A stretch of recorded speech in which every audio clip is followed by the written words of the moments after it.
Madame, mademoiselle, monsieur, bonsoir et bienvenue à ces numéros de l'émission Profondeur du droit consacrée aujourd'hui à la détention préventive en droit congolais. Nous passerons en revue aujourd'hui différentes questions qui se posent dans le cadre de la détention préventive en droit congolais. Qu'est-ce que la détention préventive? Comment est-elle organisée en droit congolais? Quand est-ce que on peut estimer qu'une détention préventive elle est abusive, quelles sont les règles à respecter pour que la détention préventive se passe dans des très bonnes conditions suivant la loi. Avec notre invité depuis Ottawa, nous allons parler de cette question avec nous donc Maître Héritier Bahati. Bonsoir. Bonsoir, Madame Zaina. Heureuse de vous recevoir dans le cadre de cette émission Profondeur du droit. Avec vous, donc, nous parlons de la détention préventive en droit congolais. Vous êtes avocat au barreau de Kinshasa-Gombe. Vous êtes doctorant en droit à l'université d'Ottawa et vous êtes également assistant d'enseignement à l'université de Kinshasa et vous êtes chargé de projet justice au club des amis du droit. Alors, qu'est-ce que la détention préventive d'entrée de jeu, maître Bahati? La détention préventive, avant vraiment d'en parler, il faudrait d'entrée de jeu que l'on retienne que c'est une notion qui est au centre de la procédure pénale, et je dirais même euh, qui est en plein cœur de la procédure pénale. Et souvent, dans la pratique où les gens ont du mal à bien appréhender, à bien assimiler cette notion de détention préventive. De quoi il s'agit? Il s'agit d'une mesure, une mesure qui est décidée par une autorité judiciaire contre une autorité judiciaire compétente contre une personne présumée innocente d'une infraction dans les seuls objectifs de pouvoir permettre à la justice de bien fonctionner, de bien rassembler les éléments, les différents éléments de preuve pour que le procès pénal soit conduit. Mais il faut également souligner que cette mesure ne peut être autorisée que lorsqu'il existe des indices sérieux des culpabilités d'une part et d'autre part lorsque l'infraction paraît punissable d'une peine de au moins 6 mois, bien évidemment, dépendamment de la situation, même une peine de moins de 6 mois, je disais au moins 6 mois, mais là je parle d'une peine de moins de 6 mois sans dépasser effectivement 7 jours. Et là, il faut regarder bien évidemment si il y a identité douteuse dans le chef de la personne qui est concernée, ou si l'identité de cette personne n'est pas connue, ou encore si il y a crainte de fuite, et enfin si les raisons de sécurité publique exigent ce que la personne soit placée en détention. Donc, de manière schématique, c'est une décision judiciaire, elle n'est pas une décision administrative ni politique, une décision qui ne s'éprend pas dans n'importe quelle situation. Il faudrait absolument qu'il y ait une personne présumée de l'infraction et que contre cette personne, qu'il existe bien évidemment des indices sérieux de culpabilité. On ne va pas revenir sur la notion de la culpabilité. Je considère que nous l'avions suffisamment abordé lors de notre émission passée, mais c'est de cette manière qu'on peut appréhender la détention préventive. Ah, d'accord. Et quelles sont les bases légales alors disposant sur cette mesure en République démocratique du Congo? Par rapport aux bases légales, il faut distinguer d'un côté les bases constitutionnelles et de l'autre les bases légales. Et Peut-être on pourrait même rajouter des bases qui proviennent du droit international et en l'occurrence la Charte africaine des droits de l'homme et des peuples à travers son article 6, mais bien évidemment à travers également la ligne ou les lignes donc, directrices sur les conditions de, de garde à vue et de détention provisoire en Afrique qui ont été adoptées en 2014 en Angola. Mais s'agissant plus particulièrement du droit interne, il y a la Constitution, comme je le disais, donc les dispositions de l'article 17 et de l'article 18, plus particulièrement, et nous avons aussi des bases légales qui découlent du décret du 6 août 1959 portant Code de procédure pénale, qui est comme les droits communs en matière de détention préventive. On peut également aller loin, il y a d'autres lois particulières qui organisent deux détentions préventives, mais de façon aussi particulière, la loi sur la procédure devant la cour des cassations. Il y a également la loi sur la protection, portant protection de l'enfant, ainsi que le code judiciaire militaire.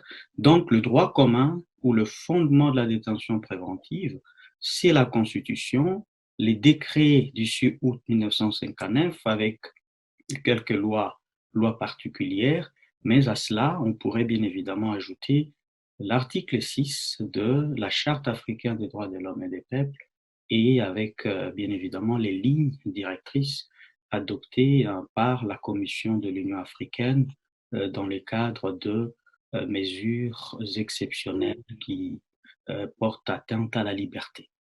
Dans quel cas précis une personne peut-elle être placée en détention préventive? Merci, Madame, la question.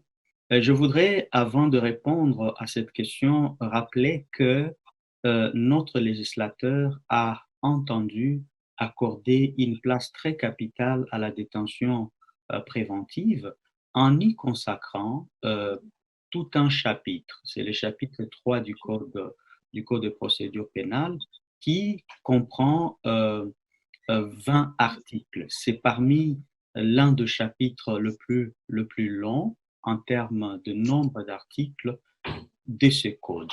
Et donc, dans quelles conditions on doit se porter à l'article 27 du Code de procédure pénale et cette disposition légale prévoit de manière tout à fait claire dans quel cas il faudrait procéder à la détention préventive.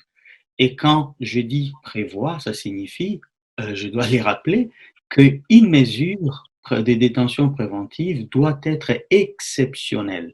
La liberté, elle est sacrée. La liberté, elle est les principes. Et donc, première hypothèse, il faudrait que le juge, le magistrat, se retrouve devant une personne contre qui il existe des indices sérieux de culpabilité.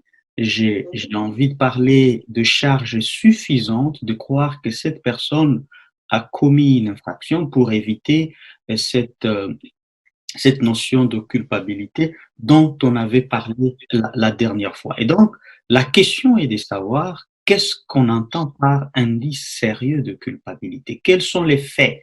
Quels sont les éléments constitutifs de l'indice sérieux de culpabilité? Il n'y a pas de définition légale et donc là, ça s'apprécie par rapport aux faits devant lesquels les magistrats se trouvent. Mais il doit les apprécier de façon rationnelle, de façon objective pour éviter de tomber dans l'arbitraire. L'autre hypothèse, c'est que l'infraction doit être punissable d'une peine d'au moins 6 mois de servitude pénale, une peine de prison. Ça, dans cette hypothèse, le magistrat, le juge, peut décider de la mise en détention préventive de manière exceptionnelle toujours. Par ailleurs, il se pourrait que l'on soit en présence d'une infraction dont le taux de la peine est inférieur à 6 mois. Mais, bien Et évidemment, dans ces cas, et oui. dans ces cas, si le taux de la peine est inférieur à 6 mois, mais au moins 7 jours, parce que en dessous de 7 jours, on ne peut pas procéder à la mise en détention préventive. Et dans cette hypothèse, madame, on doit faire appel à l'identité de la personne. Est-ce que l'identité de la personne est douteuse ou elle est inconnue? Est-ce qu'il y a crainte des fuites? Pourquoi on doit analyser cela? C'est parce que le juge ou le magistrat qui est saisi doit mener son instruction jusqu'à la fin. Il doit continuer à faire des enquêtes. Et s'il estime que la personne peut se volatiliser, ce qui est d'ailleurs l'hypothèse la plus probable, parce que personne n'accepterait de rester sous les yeux de la justice.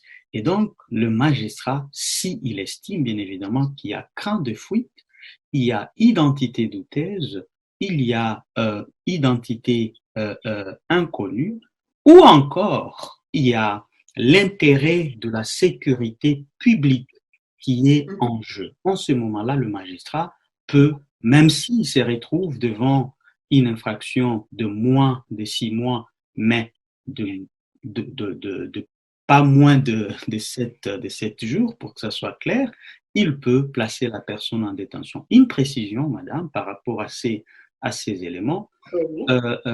Quand est-ce qu'on peut dire qu'il y a identité douteuse? Ou quand est-ce qu'on peut dire qu'il y a crainte de fuite? Si je suis responsable, je suis par exemple avocat, j'ai une famille, j'ai une adresse, on ne peut pas me mettre en détention, me placer en détention préventive parce que je vais être là, je vais répondre à toutes les invitations qui me seront adressées par la justice. Et donc là, même si le magistrat doit apprécier, mais il y a quand même lieu de mentionner que les avocats qui représentent la personne présumée auteur de l'infraction peuvent quand même démontrer que oui, notre client, bien évidemment, est un responsable, est un père de famille, il ne peut pas prendre la poudre d'escampette, il va répondre aux invitations de la justice et donc il n'y a pas des raisons de craindre sa fuite. Mais le plus souvent, le magistrat invoque l'intérêt de la sécurité publique aussi. C'est important. Imaginez-vous si une personne se retrouve dans une situation où entre la garder en détention et la laisser en liberté, la vie, sa sécurité en dépend. Donc le magistrat peut aussi, pour des raisons de sécurité, pour des raisons aussi d'une bonne administration de la justice, placer la personne en détention préventive. Pour conclure, et Oui. c'est très important d'insister, on ne peut placer une personne en détention préventive que lorsque les magistrats estiment que les conditions que la loi impose, parce que la loi protège la liberté, sans la liberté de mouvement, d'aller et de revenir, on ne peut rien faire, madame. Si vous ne pouvez pas vous déplacer de votre maison pour aller au marché, pour faire quoi que ce soit, vous ne pouvez rien faire. Donc, si on n'est pas libre de ces mouvements, on ne peut pas, à mon sens, être libre même dans sa pensée, on ne peut pas être libre dans sa réflexion et donc on est cantonné. C'est pourquoi il faudrait insister que cette mesure doit rester exceptionnelle. Mais dans la pratique, donc c'est l'autorité habilitée à placer une personne en détention préventive, eh bien, le magistrat. Oui, quand on parle en droit congolais du magistrat, le Oui, magistrat, il y en a de deux catégories. Il y a le oui, magistrat debout, oui, qu'on appelle encore le ministère public ou oui, l'organe le maintien du parquet, oui. parquet, Mhm, mhm. et le magistrat assis qu'on appelle juge ou magistrat du siège. Mhm. Et quand on parle de la détention préventive au sens strict, seul le magistrat assis, donc le juge, est habilité à prendre cette mesure exceptionnelle. Par contre, le magistrat debout peut aussi placer quelqu'un, peut aussi restreindre la liberté d'une personne. Je pourrais même dire. Dans le cadre de la détention préventive ou bien dans le cadre d'autres mesures restrictives de liberté? Bien évidemment, c'est dans le cadre d'autres mesures, pas de la détention préventive. En l'occurrence, l'arrestation provisoire, donc qui a un autre régime, donc on peut parler de ça après. Mais ici, la détention préventive, elle est l'œuvre du juge. La loi d'ailleurs précise qu'il s'agit du juge du tribunal des paix, et là où les juges du tribunal, là où il n'existait pas de tribunal des paix, ça serait le juge du tribunal de grande instance, mais siégeant en chambre du conseil. Et la chambre du conseil, c'est cette chambre qui ne s'occupe que normalement de la liberté, la détention préventive et éventuellement, en cas de demande de mise en liberté provisoire, c'est cette même chambre qui va s'en occuper et siège à huis clos. C'est très important de les mentionner. Et Maître Bahati, tout à l'heure, vous avez parlé du cas, quand on place une personne en détention préventive, dans le cas où on connaît là où habite la personne, on sait que, par exemple, vous avez donné l'exemple d'un avocat, on connaît là où il n'y a pas de crainte sérieuse que la personne puisse fuir. Donc, il n'y a pas de raison pour placer en détention préventive. Mais dans la pratique, on voit qu'il y a d'autres critères qui entrent en jeu, on se demande, et même ce qui est de l'autorité, hein, qui est habilité à placer une personne en détention préventive, on dirait qu'il y a un peu un flou quand même à ce niveau-là. Les éléments que j'ai mentionnés, donc identité inconnue ou douteuse de l'inculpé, la crainte de fuite, il y a un autre élément qui me paraît un élément fourre-tout, un élément qui n'est pas très bien défini. C'est la notion de l'intérêt de la sécurité publique. En raison de circonstances graves et exceptionnelles. C'est ce que dit la loi. Ouais, on s'y appuie souvent d'ailleurs. C'est vraiment dans la plupart des situations, cet élément joue beaucoup.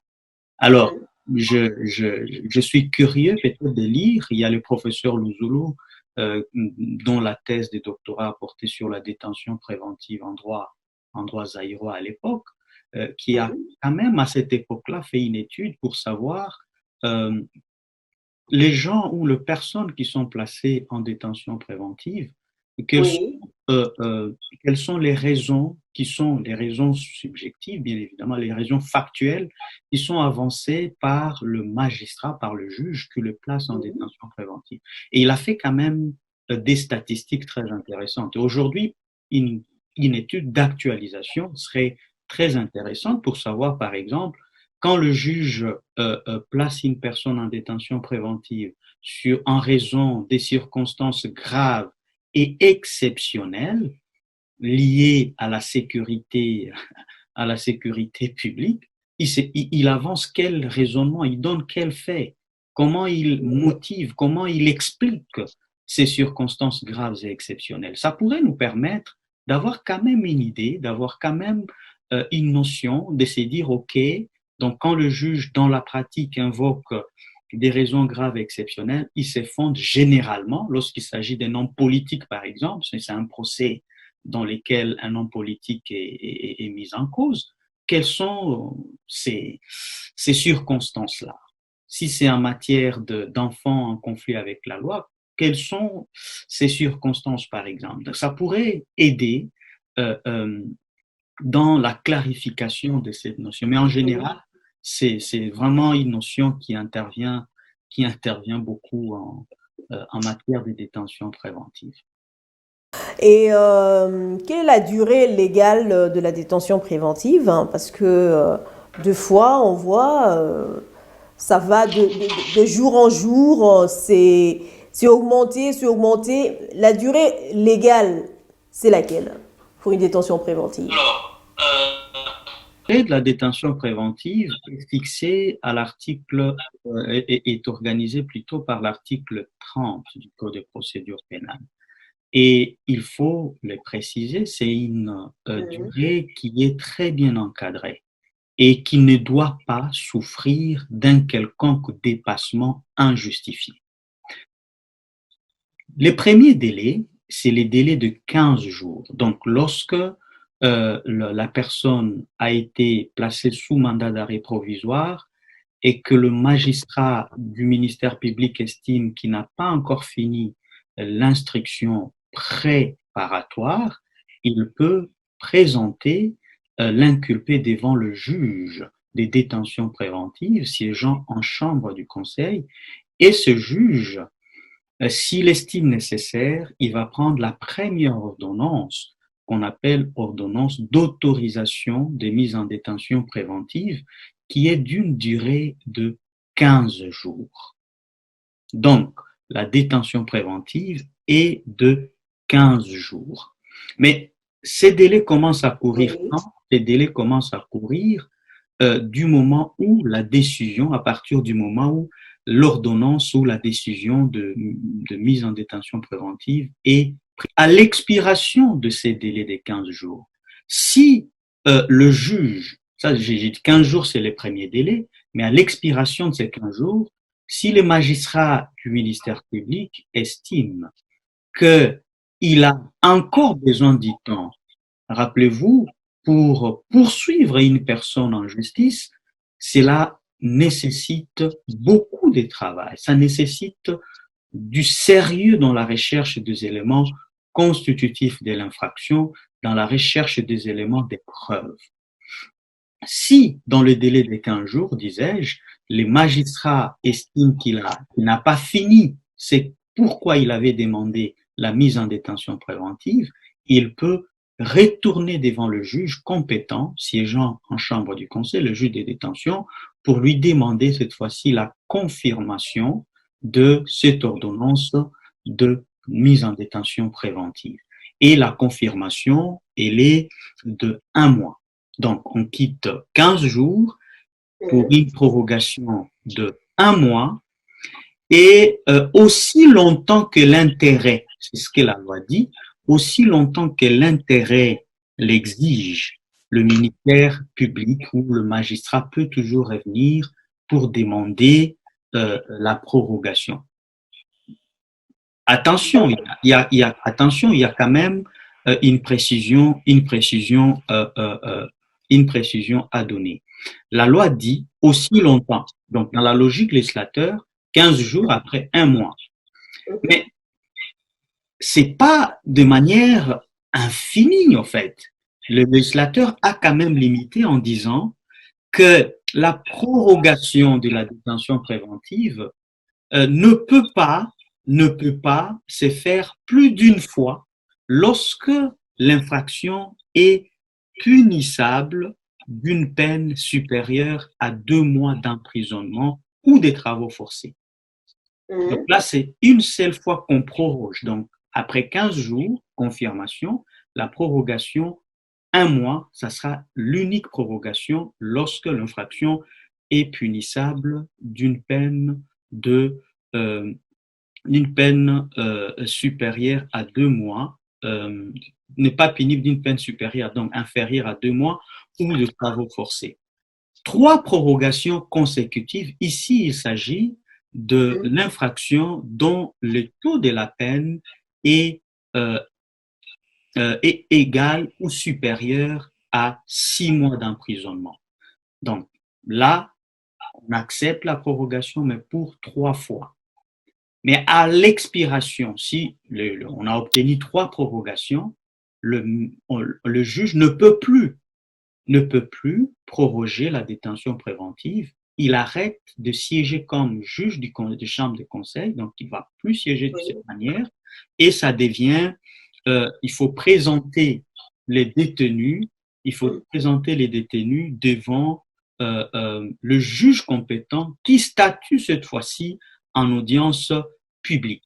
Donc, pour schématiser, il y a la durée des 15 jours et à l'expiration de ces délais des 15 jours, on retourne, on entre dans les délais de 30 jours et à l'expiration de ces délais des 30 jours, attention, on commence à regarder les taux de la peine.